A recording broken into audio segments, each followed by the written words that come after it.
name is Jada, and today we will be discussing the structures of the cow eye. So let's get started.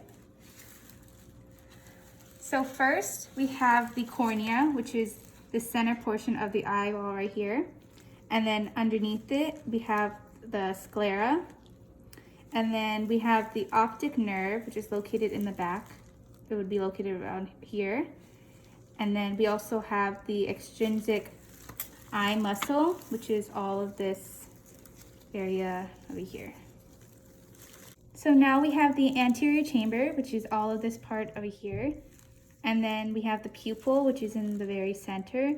And then surrounding the pupil, we have the iris. And then this part right here is our lens of the cow eye. And then this part right here is the retina. And then this black area here is the choroid.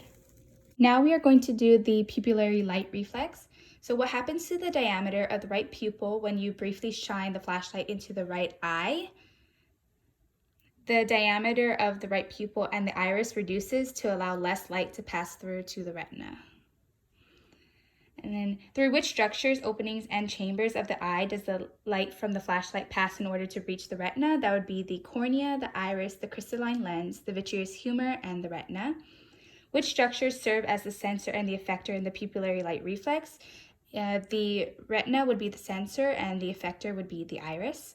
Which cranial nerves are required for the pupillary light reflex? That would be the optic nerve and the oculomotor nerve. And what happens to the diameter of the left pupil when you briefly shine the flashlight into the right eye?